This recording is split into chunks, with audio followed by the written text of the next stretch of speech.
What is going on, everybody? My name is Ciara Lawler. Welcome to another week of Hero or Zero. This is the Heroes for Hire podcast. We are back again talking one comic book character every single week. We talk their good points and their bad points, and we just generally give you a bit of a rundown of everything to do with that character. As always, I am joined by my partner in crime, Mr. Shaun Meehan. Shaun, how is it going? I'm good, I'll be honest. I'm in a giggly mood. Everything's a bit funny to me. I don't know what's going on, Conor.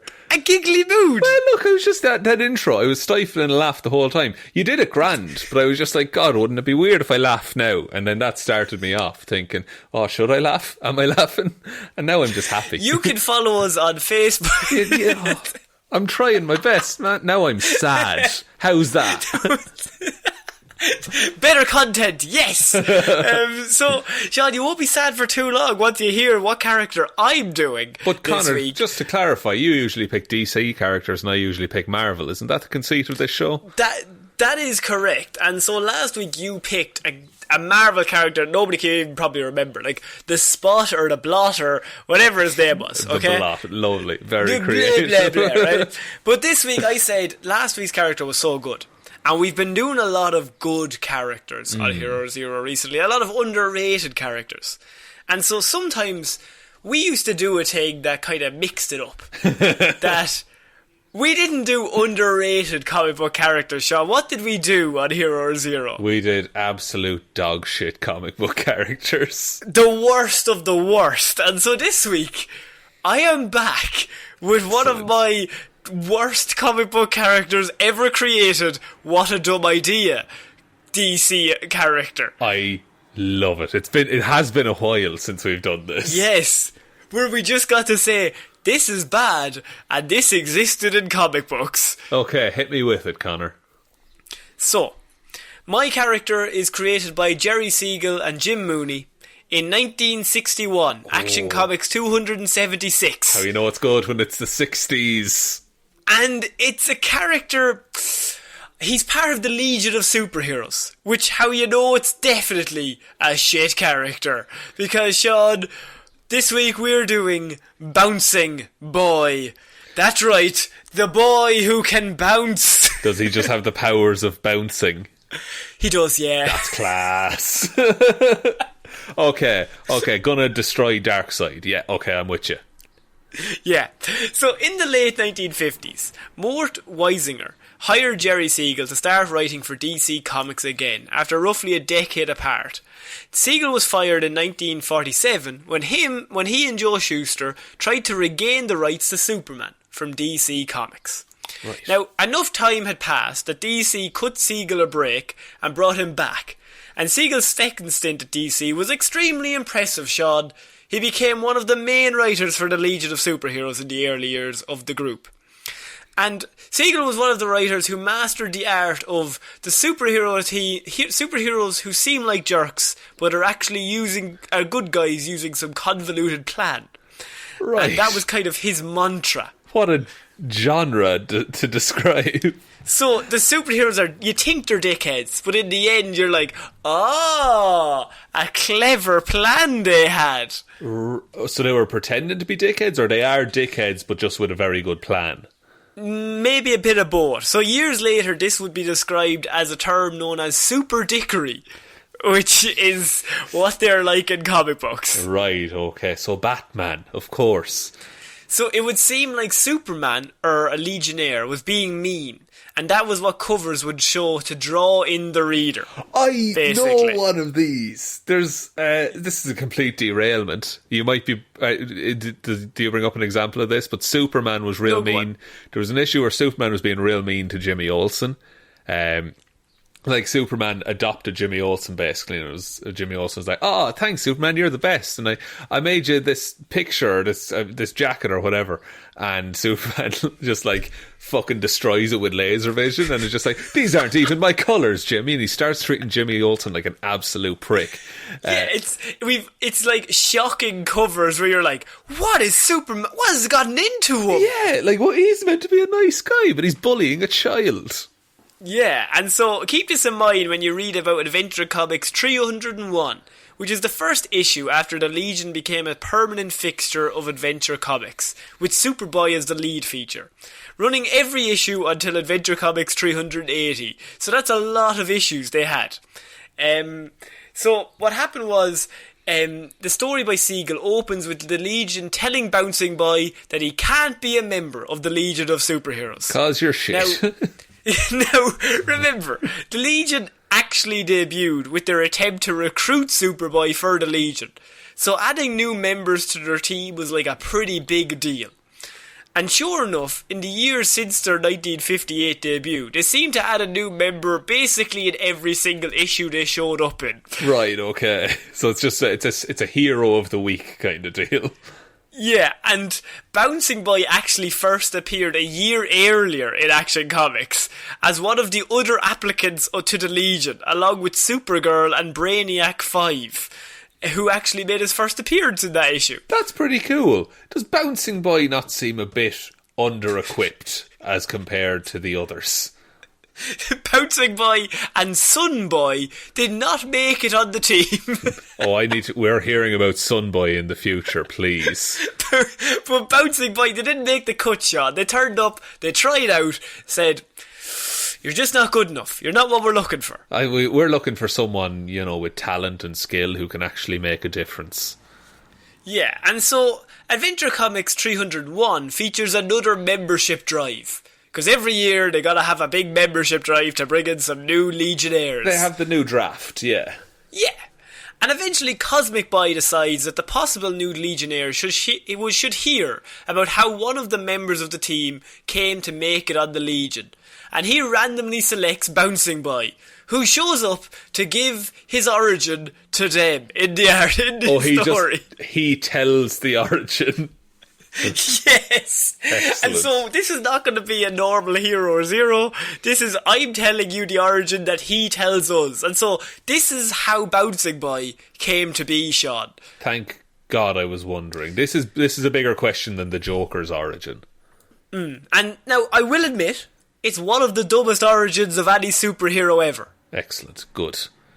So he's working for a scientist when the scientist tells him to deliver his new invention. So he says, "Yes, sir, right away." And en route to his destination, he passes by a robot gladiator tournament that's going on. This is Earth in the 60s, right? Yes. Why the fuck is there a robot gladiator? So where is this? I think it might be in the future, actually, to be honest with you. Because I think Bouncing Boy is originally from maybe a different planet. It's all a whole fucking thing. That's fine, but why is gladiatorial combat featuring robots the primary method of entertainment? Look, so the scientist has this new thing, right? Right. And he's made a new discovery. And he's like, "You are my errand boy, right? And I need you to deliver this super plastic fluid to the Science Council at once, okay?" Okay, surely that's like a delivered by hand. You don't hand that off to the assistant. And so he takes it and he's like, "Don't you worry, Doc. I'll get it to them. I'm the man for the job." And so he's going there. He's basically at the doorstep of the science lads. Yeah. But then he looks to his right. Robot Gladiator Tournament, Shaun. Robot Gladiator Tournament. Happening at 2 o'clock in the day, this Robot Gladiator Tournament is on? Yeah, and I'll give you his little piece of wording, or the thought bubble that he has. Good, please. "Oh boy, I don't want to miss today's match for anything. I'll watch it just for a little while." Bouncing Boy. Surely the professor would have reiterated that the importance of delivering that new invention on time. Hang on. I'm going to read you the next piece of dialogue. So he's now inside the arena, Shaun. He's sitting in his chair, and you see the big arena, and the guy's going around, he's checking his tickets or whatever, or there's cold drinks, right? Right. And this is his thought bubble that they wrote. "What a thrill. 2 rival teams are within those cubicles below, each operating a robot warrior by remote control. Every man is responsible for one robot arm or leg. That's why there are 4 men on each team. Why does this matter? Why does this matter? This better play into the story. Like 4 people need to fucking cure Bouncing Boy or something like. I'll be honest with you, it does not play into the story. Why are we working out the logistics of this fictional sport? And then I'm just going to keep reading the words because it's great. I'm just going to read the whole comic 2-pager panel here that's got in front of me. Yow! It's a great battle. The men operating the giant robot arms and legs sure are skillful. Prize fights between humans were outlawed 50 years ago as too brutal. These harmless robot slugfests replaced them. Well, this is... I'd wager you could do more damage with the robots. You forgot. While he was giving us all that exposition, Bouncing Boy's after accidentally buying some soda. He bought some off the guy going around with the food, right? Oh yeah. And so he was so excited. And he says, I couldn't take my eyes off the metal gladiators for a moment. And that's when I made a fateful mistake. Reaching for the soda pop bottle I'd bought from a vendor and placed beside the lab bottle, I lifted up the wrong bottle, Shaun. This is not an origin. This cannot be how it happens. Yes! So he's at the Robot Wars, and he's so excited. He's just enamored with what's going on. He's after accidentally buying some soda. Same bottle, same colour, yeah, same exact weight. thing. Everything is identical. Puts it beside the liquid that's mysteriously sciencey on the ground. Which he's just leaving around at this fucking sporting event. He's only at the fight for a few minutes, Shaun. He's going straight to the Science Council after this. But why is the Science Council in such close proximity to this stadium that seems custom built for robot gladiator fight? These are all too many questions. Unexpectedly, he starts to drink from the bottle, Shaun, and thinks, this soda pop sure tastes awful. Oh, he still hasn't realised at this point. And then, a second later, he says, it isn't soda. Grr, I'm drinking the super plastic fluid by mistake. Is this thought bubble while he's drinking it? So, he's... Yes! Yeah, I was thinking, he keeps drinking it as he thinks, oh no, I shouldn't be doing this. Do you ever get halfway through a bottle and go, this is piss, better keep drinking? Better just finish it off to make sure, don't want to be rude. Then, to his horror, Shaun, he starts to become rounder. And he becomes a big ball of a man. Or a boy. Or a boy, sorry, a big ball boy. A big ball boy. And if that wasn't enough, Shaun, we need some people who are onlookers around him to start making some comments. And so the man in front of him looks around and says, look, he's expanding like a balloon. He's lucky he's wearing clothing made of stretchable fibre. How do you know this, sir? This guy seems to know an awful lot. He's like the tailor of the planet, and he's top of his game. He can just look at someone and be like, that's linen. Oh, he knows. Yeah. He knows, yeah. Rising to his feet, he lost his balance, Shaun, and tripped. Oh, no. But when he falls down the stairs of the stadium... He's killed instantly. What? He's not killed instantly, Shaun. The opposite. He... lives, but not only lives, he lives instantly. He thrives. He thrives. Is this how they invent robot football? Does he go onto the pitch? I think that's the only logical explanation, because his speech bubble here is, I'm bouncing downward. I don't feel pain whenever I strike something solid. My body feels soft, like a sponge. So we've had sponge and balloon are the two comparisons made so far. Opposite, really, when you think about it. Really, one is made of sponge and the other is made of rubber? It's very different. Sponges don't bounce either. That's one thing. Down and down and I continue to bounce. How many stairs? It's a stadium, Shaun. There's a lot of stairs. Until he sailed into one of the cubicles, banging against the men operating one of the robots. Oh no, but there's 4 of them in there, Conor, one for each limb of the robot. Yeah, but one of the legs now is not working. I'm really glad this was set up beforehand. Yes, because now we know the stakes. So one of the legs is gone on one of the robots. And you know what that means? The robot that team is controlling doesn't win, Shaun. It loses. Right. Is this where he sets up his arch rival is this team of 4 robot pilots? No, to be honest with you, he just gets a bit of abuse because the team just shouts, "Look what you've done, you bouncing baboon! You made us lose control of our robot, and now the rival team has won." Lads, was this the best she could do at the time, honestly? And he says, "I don't blame them for being peeved. I'd better bounce right out of here." Oh, he's already leaning into the shtick. An expert on bouncing. He knows the full extent of his bounceability. He's going to bounce upstairs. He bounced 3 times, and he immediately realised he could bounce off anything solid without feeling pain. I would wager the first bounce doesn't even count because he just fell down some steps. So what we get from that is he shirks off his one job that he had that day. Mm-hmm. He blows off work to watch a game of Robot Wars, and then moronically drinks the serum that he was supposed to be delivering, thinking it was a soda. I'm.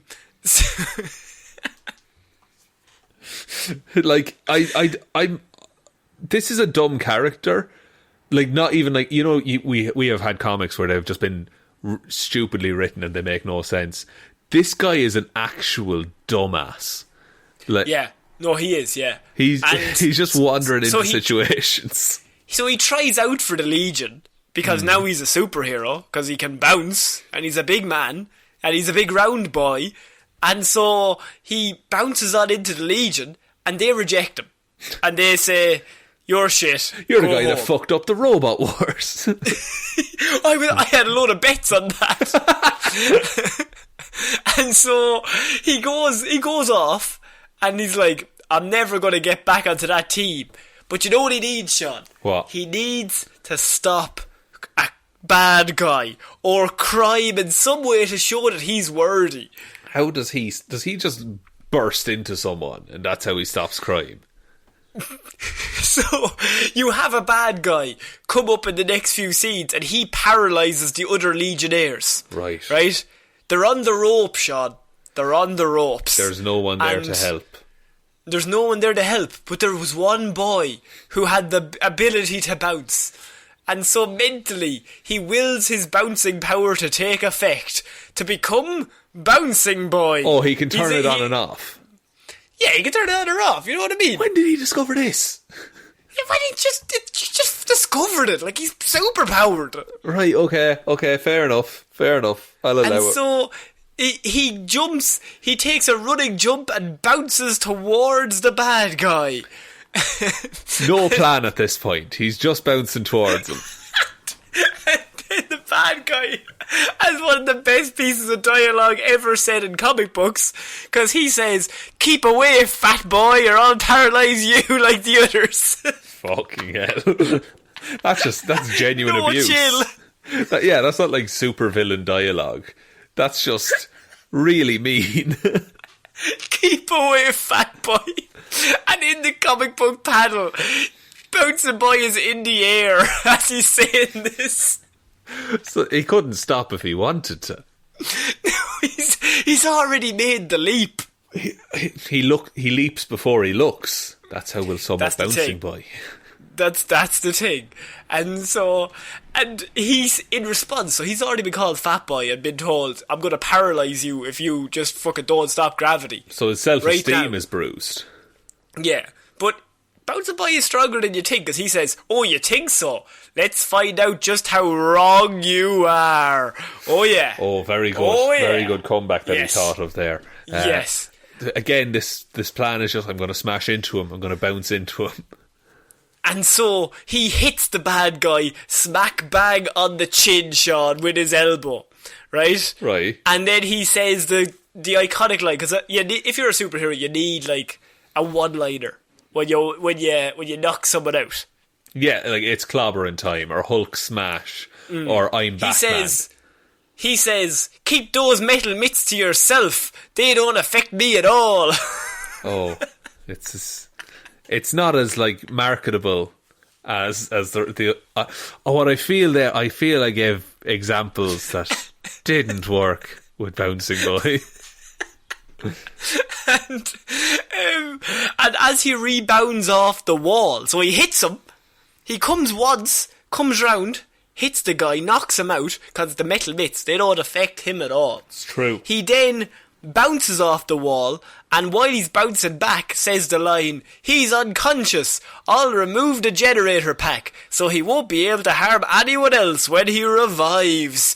That's it, 1-2 punch, but knock out, steal energy pack immediately. That's it, and immediately know the source and the like distribution of this guy's power. Just, he picks that up. He learned from the tailor in the audience how to just assess someone's gear. I will say, though, it doesn't make any sense because he hits the guy from front on. And so if you hit someone from front on, what way are they going to land? On their back. Right. When he bounces back off the wall a second later, that guy's right on his tummy. He did a full pirouette knockout kind of situation. Oh, classic. Do you know when Crash Bandicoot dies? That kind of motion. Yeah. In a matter of minutes, the paralysed victims recovered, Shaun, and the place became crowded with police and super legionnaires who responded to a robbery alarm signal. Good work, but how did you manage to capture this electrical crook when no one else could? And his response, Shaun, now is the time for his one-liner. That's true. Now he's not going to... He did one... He had a false one. He didn't quite make it, so now this is his big moment. Yeah, he workshopped it a bit. He's not going to do the metal mitts kind of thing. He's not going to do that again.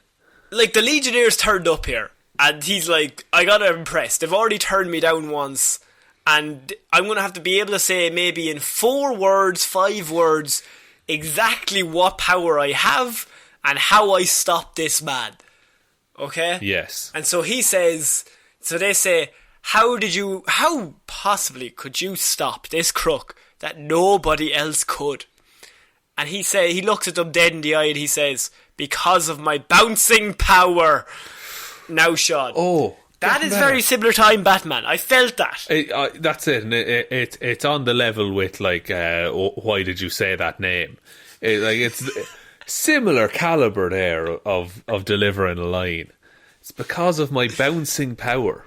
Yeah, but he doesn't want to leave it there because Bouncing Boy's main thing is he can never just not exposit what exactly has occurred in the previous comic panels. So wait, but he's expositing in the expositing here because he's telling this story to people. He's telling the story, but he's also now telling the story within the story to the other Legionnaires. My God, this is complicated. I knew that criminal couldn't paralyse me with an electrical shock while I was in the air. But how though? I wouldn't be grounded like the others, Shaun, 'cause he's bouncing. He is bouncing, that's true. But he has to bounce off something, though. Yeah, but he's not grounded 'cause he's bouncing. But as soon as he touches your man, he would then be grounded. I feel like you're kind of coming up with a lot of dumb ideas of why this doesn't work, and I'm giving you gold here. I don't know how to dumb it down for you. The man is bouncing. He's in the air. And yeah, he has to bounce off of something. But most of the time, he's not on anything. Yeah, he's in the air. But I'm just saying, the source of the electricity is connected to the ground. Yeah. And clearly isn't affected by it. So, upon touching that, it would logically be the next person that touches your man would then get electrocuted, even if it was previously a man who was bouncing through the air. And then the other guy, in his story, remember, of how he remembers it finishes with the guy going, I take back what I said about your bouncing ability being of no practical use. It clearly is. That's very much when I tell this story, here's how I'm going to put it. That's how he remembers that conversation going, that the guy is like, we told you that you weren't good enough once, I've changed my mind. You have the best power. Here, have this ticket to the supermodel party. So what do you think of that origin story? Oh, look, what I will say, it fits with the character. It knows exactly what it is. It's a bold move to just be the character stand up in front of a room and just be like, and here's my story. So, Chuck Tane was born on Earth with no power, Shaun, and he received his ability to inflate when he accidentally drank a super plastic formula which he thought was soda pop. He applied for membership in the Legion of Superheroes but was first rejected. However, he used his new powers to defeat a robber using electric weaponry. He was admitted and took the code name Bouncing Boy. With his good humour, wit and charm, Tane appointed himself as the Legion's morale officer. He had fuck all else to do. I will say, though, that Bouncing Boy once lost his powers while bouncing in front of a matter-shrinking machine and was forced to resign from the Legion. Lads, I'm useless without my bouncing powers. I'm not the powerhouse I once was. With them I'm Superman level. Without them I'm just Batman. I am a threat to God himself with my bouncing powers. However, he regained his powers again temporarily when the Legion faced Computo for the first time, and one of his fellow Legionnaire, Triplicate Girl's bodies was killed. His powers left him again for a short period of time, but were restored once more. They just keep taking them away, and then they're like, bring him back. He's a classic guy. Yeah. Bouncing Boy became a teacher at the Legion Academy and even had a solo victory against somebody else in the team called the Hunter. This boosted Chuck's confidence, and after once again losing his powers... For fuck's sake, Chuck. Drink some more of the fucking liquid if you have to. He proposed to Triplicate Girl. Triplicate Girl. Which, by the way, used to only be able to make twins and was known as the Duo Damsel, which is a great name. That's a great name, and then you have to just shoehorn in Triplicate Girl. The two quickly got married. So he got married to a girl. A girl actually wanted Bouncing Boy. Anyone actually wanted to be with them. Anyone wanted to even talk to him other than him. My God, and 3 people no less. But they both had to retire as the Legion, from the Legion because of the rule that Legionnaires could not be married. Do you know what? That's a good rule to have on a superhero team. That would solve a lot of conflict. Fantastic Four is kind of screwed. After helping the Legion on a few occasional missions, the pair returned to Earth to become the headmasters of the Legion Academy. So that meant that they were teaching all of the new Legion members when they came in about how to use their powers and basically just being Professor X. Right, so Bouncing Boy is the Professor X of DC. Is that what you're saying to me? I don't want to say that for sure, but I do want to say yes. Right, okay. Well, I have to say I'm not thrilled with this news. By the way, Charles Foster Tane is his name, and it's a reference to Citizen Kane. The second best movie on Rotten Tomatoes. Behind Paddington Bear 2.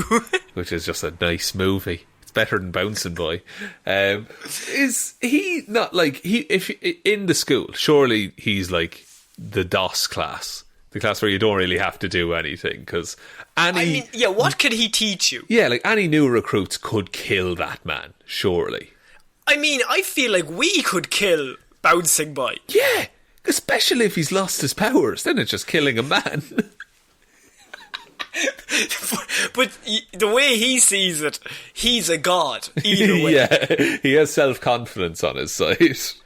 I just really wanted to bring those comic book panels because I couldn't quite, like, in my I want to say article, but like report, yeah, I couldn't quite just harness what I had read to find about Bouncing Boy. There wasn't enough, like, you didn't have all the words that you wanted to put in. No. So, in terms of Bouncing Boy, his powers and ability, Shaun, he's got elasticity. Oh. Bouncing Boy has the ability to expand his body to form a sphere, which provides him with the ability to bounce off surfaces. In his normal form, Bouncing Boy is overweight. in his, like, when he's just a regular person. But when he inflates, his mass and height remain the same, while his overall dimensions increase to resemble that of a human-sized ball. Sorry, he looks fucking ridiculous. So whether his body actually inflates, as in takes in air, or his individual cells expand, is never explained. When he utilises his power, his body becomes extremely rubbery and elastic, allowing him to bounce with great force, Shaun. But the thing is, because it's from the 60s, they hadn't quite nailed down, like, showing dynamic movement. So I'm looking at these pictures, and it just looks like he's happily just fucking floating through the air. Yeah. There's no movement. No, there's no, like, he's just like, it looks like he's reading a comic book at one point. You know how it is when you're bouncing reading comic books. Look, we all originally thought of as a useless power by his Legionnaire peers. They soon were shown wrong, Shaun, and he demonstrated many times that he can use his body's shape and rubber-like consistency as an effective ballistic weapon. Oh, when you put it like that, it sounds cool, but then you realise, like, his origin is the dumbest thing I've ever heard.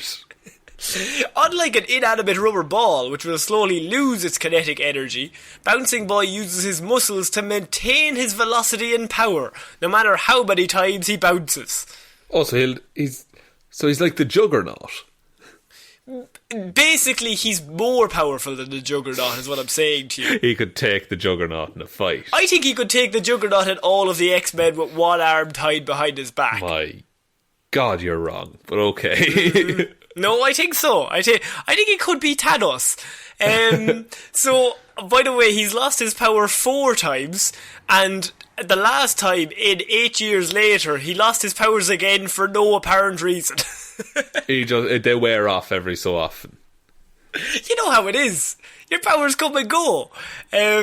He's a gifted engineer and architect. He built and pilots a spaceship known as the Bouncing Boy.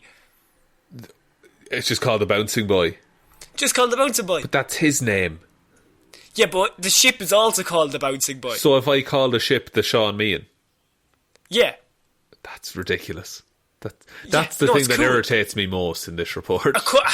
Surely you just name it like the Bouncing Brigade. No, the Bouncing Boat. The Bouncing... you know what, it is hard, actually. Bouncing Battleship. The Bouncing Battleship. As a Legion of Superheroes member, Bouncing Boy also possesses a Legion flight ring.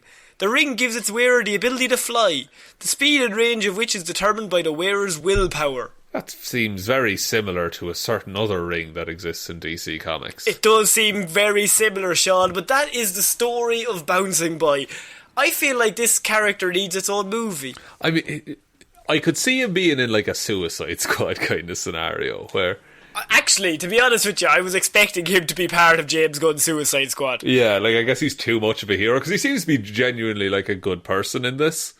Well, other than he fucking pisses off from his job to drink a load of soda. Did he ever, like, address that with the scientist, or is he just... No, like, obviously, I mean, he just dragged the science stuff.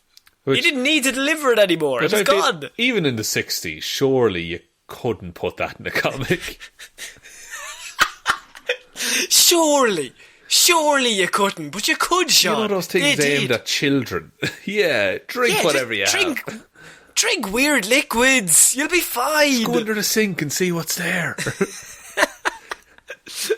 Bleach is basically Coke. Get the lemon one, it tastes nicer. So, Shaun, that is Bouncing Boy. Do you feel like he could maybe replace Superman or Batman? Which Both. one? Like, why not? Like, both? Yeah, like, just thin out the Justice League a little bit, you know? Too many names. I think Wonder Woman, Bouncing Boy, Aquaman. Leave it. You're grand. That's it. Those that's the new big 3. That's all you need. Yeah. So, Shaun, would you like to take us out? Yes, thank you everyone for listening to this episode of Hero or Zero. We'll be back Monday with Movie Mondays, Wednesday with Weird News Wednesday, and next Friday with another episode of Hero or Zero. Big thank you goes out to all of our patrons over on Patreon who support the show every single month. It's patreon.com/Heroes for Hire podcast. If you want to check that out, we do movie commentaries, not commentaries, reviews and stuff like that. And there's also a merch store in the description if you want to check that out, get some t-shirts or hats and all that good stuff. We are on Twitter at Heroes for Hire Pod, the 4 is the number 4. Facebook, it's Detective Divilment's discussion group. Instagram is Heroes for Hire Podcast, or you can email any questions or queries to heroesforhire_@outlook.com. But the most important thing, just tell one human being that we exist. Just the one, please. And I think that's about it, Bouncing Boy. I think so it is, Bouncing Boy number 2. I'm the ship. I'm the ship. So yeah, I have been Conor Lawler. I have been Shaun Meighan. And we'll see you next week, guys. Bye. Bye.